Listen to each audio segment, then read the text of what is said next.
Sports now சொந்தங்களுக்கு பணிவான வணக்கம். அரசியல் விமர்சகர் திரு ரவி டிடிஎஸ் அவர்கள். சார் வணக்கம். 2-3 நாட்களாக அண்ணாமலை அந்த ராஜினாமா அப்படின்றதும், ஒரு டெல்லி போயிருக்கிறதும், தேசிய தலைவரை பார்த்ததும், உள்துறை அமைச்சரை பார்த்ததும் தொடர்ந்து இது ஒரு பரபரப்பாகவே இருக்கு சார். அவர் இது மத்தியானம்லாம் கிட்டத்தட்ட அவர் ராஜினாமா செய்து விட்டார் அப்படின்லாம் கூட மீடியாஸ் எல்லாம் அந்த செய்தி போட்டுட்டு இருந்தாங்க. அதுக்கப்புறம் அவர் ராஜினாமா ஏற்கப்படவில்லை அப்படின்ற மாதிரி எல்லாம் தொடர்ந்து பேசி போயிட்டே இருக்கு. ஒரு வரி அண்ணாமலை சொல்லியிருக்காரு, நாங்கள் எல்லாருமே காரியகர்த்தாக்கள் தான். இன்றைக்கி இந்த வேலையை கொடுத்தா அதை செய்வோம், நாளைக்கு அந்த வேலையை கொடுத்தா அதை செய்வோம். அந்த வகையில் பிஜேபியில் காரியகர்த்தாக்கள் தான். பெரிய பொறுப்பு கொடுத்து அமித்ஷா மாதிரி இருந்தாலும் காரியகர்த்தா தான், மோடியாக இருந்தாலும் காரியகர்த்தா தான், அண்ணாமலையாக இருந்தாலும் காரியகர்த்தா தான். அதுக்கு முன்னாடி வந்த பிஜேபி தலைவர்களை விட ரொம்ப எளிமையாக மக்கள்கிட்ட கொண்டு போய் தன்னை சேர்த்துக்கிறதுங்கிறதுல அண்ணாமலை மாதிரி சிறப்பாக கடந்த 35 வருடத்தில் செய்தவங்க பிஜேபியில் யாரும் இல்லை. நம்பர் 1. ஆனால் இப்போ திமுக பிஜேபியை ஒரு மதசார்பு கட்சி அப்படின்னு சொல்லிச்சு.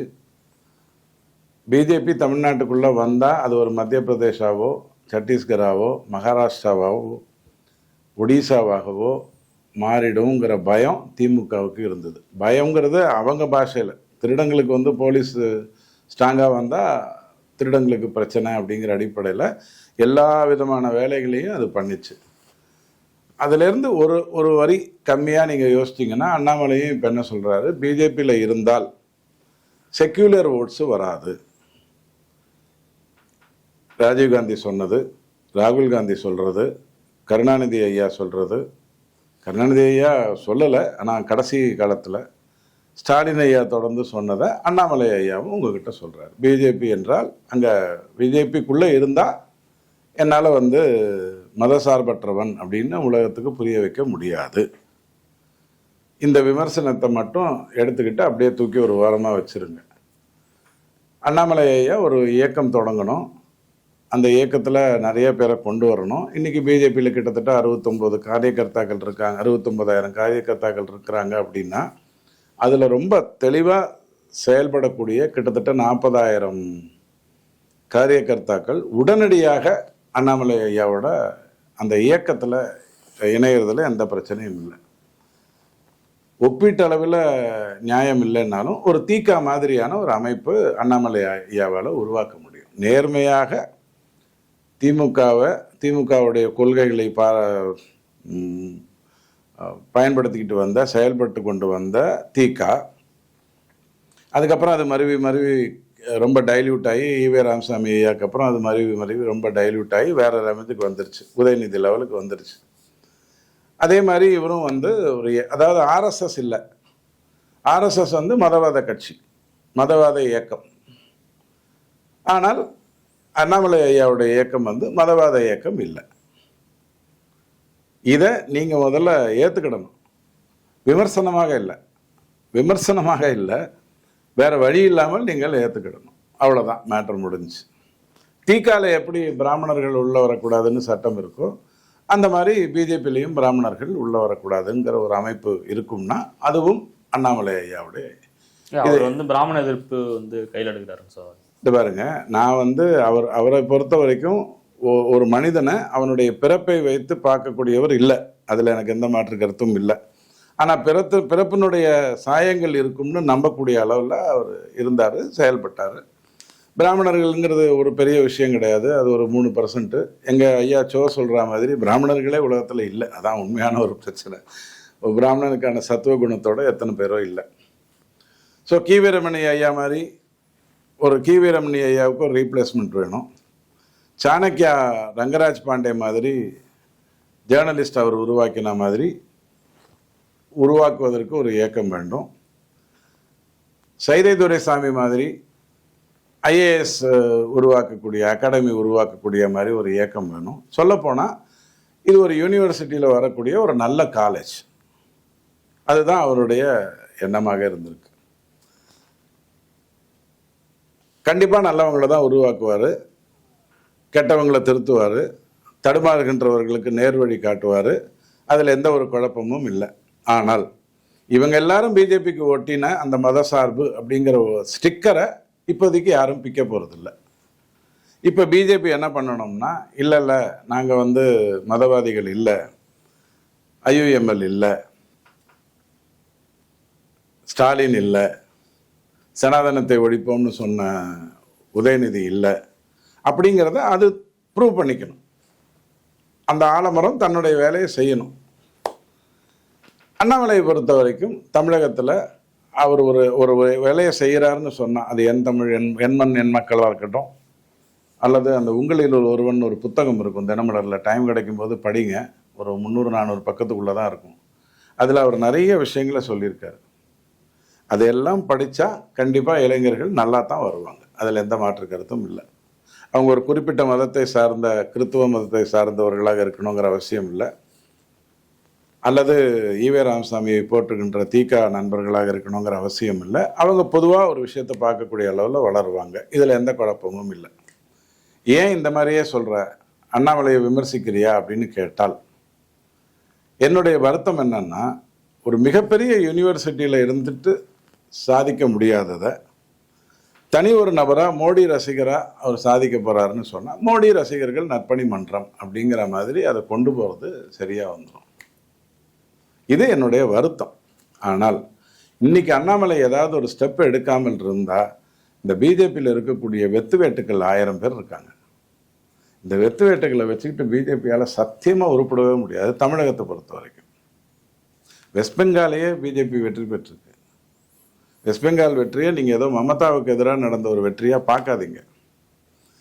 காங்கிரஸை மீறி, கம்யூனிஸ்டை மீறி, மமதாவை மீறி வெஸ்ட் பெங்கால் வந்து ஏதோ ஒன்று ஒரு பொசிஷனில் இருக்குது. பங்களாதேஷ் ஆயிடல வெஸ்ட் பெங்கால். அங்கே வந்து அதனுடைய ரூட் காஸ் என்ன, அங்கே இருக்கக்கூடிய பங்களாதேஷிகளை வெளியேற்றினா தான் இந்தியா உருப்படும், வெஸ்ட் பெங்கால் உருப்படுங்கிற ஒரு எண்ணத்தோடு செயல்பட்டு கிட்டத்தட்ட 20 வருடங்களாக கண்கூட்டாக பார்க்கணும்னா 2003-2004 பிஜேபி செய்த நிறைய முயற்சிகள் 1 2 3 4 5 6 7 8ன்னு சொல்லித்தான் வெஸ்ட் பெங்காலில் இன்னைக்கு பிஜேபி உள்ளே வந்திருக்கு. அடுத்த 20 வருடங்களுக்கு வெஸ்ட் பெங்காலில் இருந்து பிஜேபியை நீங்கள் பிரித்து எடுக்க முடியாது. இப்போ பாக்கி இருக்கிறது வந்து ஜார்க்கண்டு, கேரளா, தெலுங்கானா, பஞ்சாப், தமிழ்நாடு. தெலுங்கானா கண்டிப்பாக பிஜேபி வந்துடும். ரேவந்த் ரெட்டிங்கிறவர் ஒரு ஒரு ஒரு மோடி மஸ்தான் வேலையை பண்ணிக்கிட்டு இருக்காருன்னா, அந்த மோடி இல்லை, நான் சொல்கிறேன் உண்மையான மோடி மஸ்தான் வேலையை பண்ணிகிட்டு இருக்காருன்னா, அது தெலுங்கானாவுக்கு புரியும். புரிஞ்ச உடனே பிஜேபி அங்கே வந்துடும், மாற்று கருத்தை இல்லை. அங்கே பிஜேபி செய்த ஒரே ஒரு தவறு, இங்கே எப்படி அண்ணாமலையை வெறுப்பேற்றினாங்களோ அங்கே ஒருத்தனை வெறுப்பேற்றி வெளில அனுப்பிச்சி விட்டாங்க. அதனால் அங்கேருந்து வர முடியாமல் இருந்தது. பட் கேரளத்தையோ ஜார்க்கண்டையோ உடனடியாக பிஜேபியால் ஒன்றும் பெருசாக பண்ண முடியாது. தமிழ்நாட்டில் பண்ணுவதற்கான அத்தனை வாய்ப்புகளும் இருந்தது. இப்போ எல்லாத்தையும் கெடுத்து தொலைச்சிட்டாங்க. இதுக்கப்புறம் தமிழ்நாட்டில் பிஜேபி வந்து வரணும் அப்படின்னு சொன்னால் ரொம்ப பெரிய ஸ்ட்ராட்டஜி எடுத்து ஒரு 20 வருடத்தில் வரலாம் அப்படிங்கிற மாதிரியான ஒரு விஷயத்துக்குள்ள வந்து மாட்டிக்கிட்டாங்க.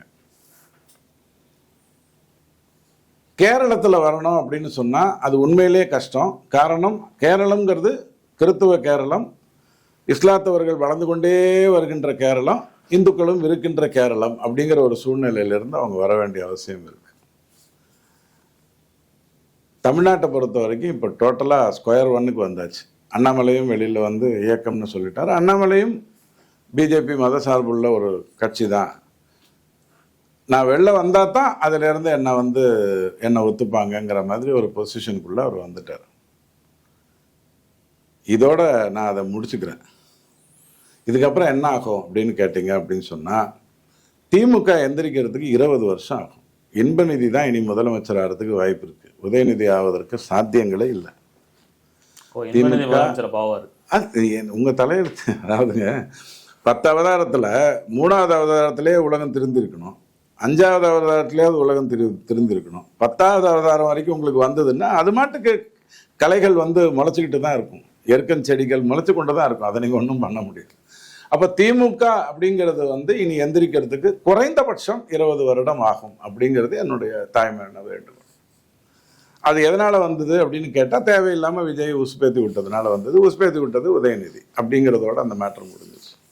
இப்போ தாவேக்கா யாருன்னு பார்த்தீங்கன்னா, ஏறத்தாழ அதிமுகவில் 25 பேர் 47 பேர்ல 25 பேர் ஒத்துக்கொள்ளக்கூடிய அளவுக்கு வளர்ந்துருக்காரு. திமுகவில் 90 பேர் வாய மூடிட்டு உட்கார்ந்துருக்கிற அளவுக்கு வளர்ந்துருக்காரு. முன்னாள் முதலமைச்சரே தோத்து போயிட்டாருங்கிற அளவுக்கு வளர்ந்துருக்காரு. அது ஒரு பக்கா திராவிட கட்சி. பட் சிறுபான்மையினர் வாக்கான கிறித்துவ வாக்குகள் ஸ்ட்ரைட்டாக அங்கே போய் உட்கார்ந்துருச்சு. இப்போ இஸ்லாத் வாக்குகள்னு ஒன்று இருக்கு.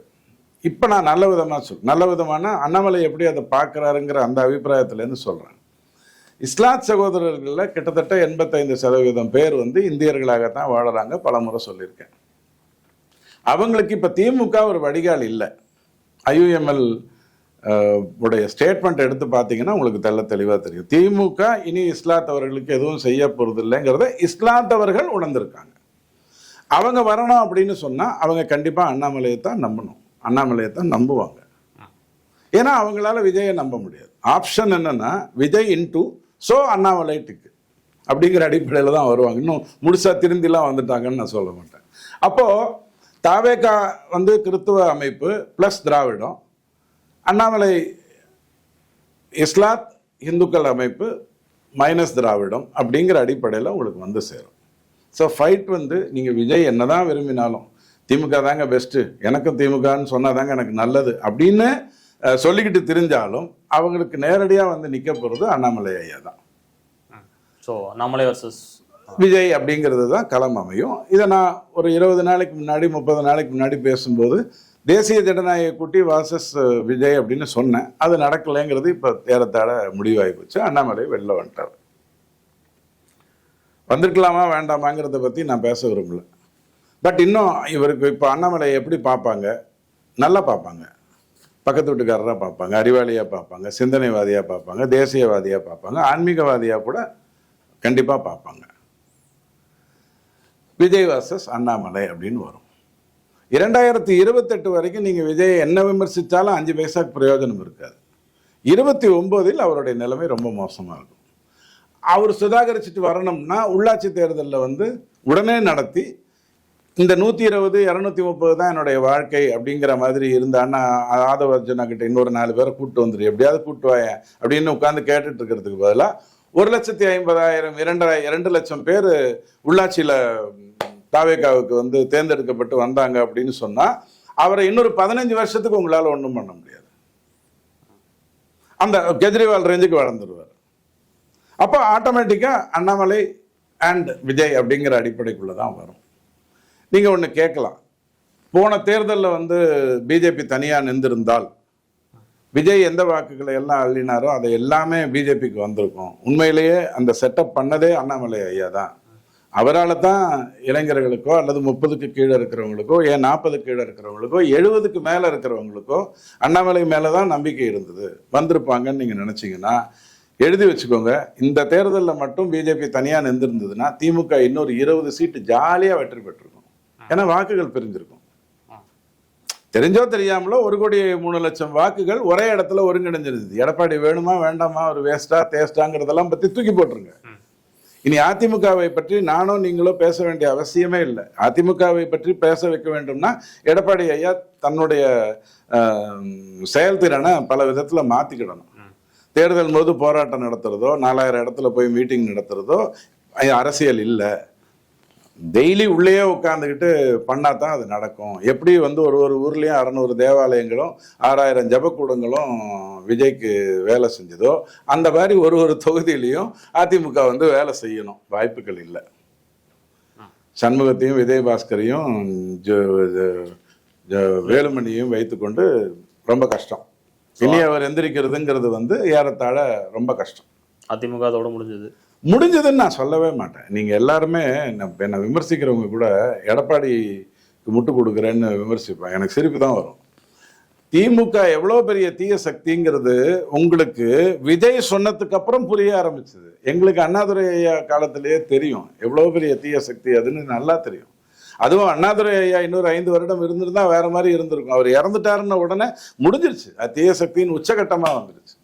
எதிர்த்து நின்ற எம்ஜிஆர் திமுகவை அழிக்கணும்னு நினைக்கல. அதுதான் பெரிய பிரச்சனை. அழிச்சிருந்தா அவரால் தான் அழிச்சிருக்க முடியும் திமுகவை. இப்போ அழிச்சிருக்காங்க.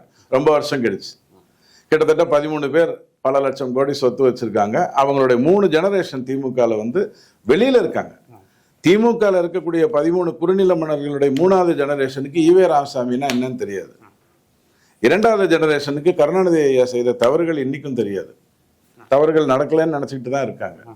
நல்ல காசு, ஓங்கோல் தமிழ் பேசி நல்ல காசு செட்டில் ஆயிட்டாங்க எல்லாரும். இத்தனை வருட அரசியல்ல அவங்க சாதிச்சது இத்தனை குடும்பங்கள் 13 பிளஸ் ஒரு முகலாய குடும்பம், ஒரு அவுரங்கசீப் குடும்பம் வந்து நல்லா இருக்கு. எந்திரிக்க முடியாது, ரொம்ப கஷ்டம். அதிமுக அப்படி கிடையாது. திமுக தீய சக்திங்கிறத உணர்ந்திருந்தாங்க. பட் அன்பார்ச்சுனேட்லி எல்லாமே தப்பா போயிடுச்சு. அதிமுக ஒரு ஓரம் விட்டுருங்க, பேசிய பிரயோஜனம் இல்லை. விஜய் சொல்ற மாதிரி பண்ணாதீங்க. அதிமுக வேணும், ஆனா அதிமுக மற்றும் பலர்னு முட்டாள்தனமா பேசுற மாதிரி நினைக்காதீங்க.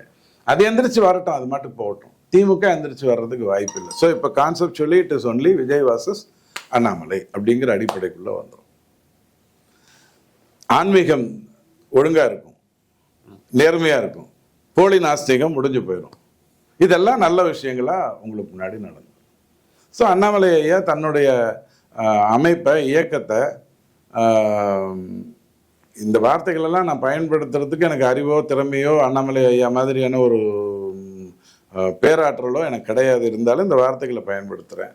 ரங்கராஜ் பாண்டேவுடைய சாணக்கியா மாதிரி, சைலே துரைசாமியோட ஐஏஎஸ் அகாடமி மாதிரி, டீகாவுடைய பிராமண எதிர்ப்பு கருத்துக்கள் மாதிரி ஒன்று அமைய போதான்னு கேட்டால் அப்படி அமைஞ்சிடக்கூடாதுங்கிறது மட்டும் ஆண்டவங்கிட்ட சொல்லிக்கிறேன். ஐயா, அண்ணாமலைக்கு இப்போவாது ஹெல்ப் பண்ணு.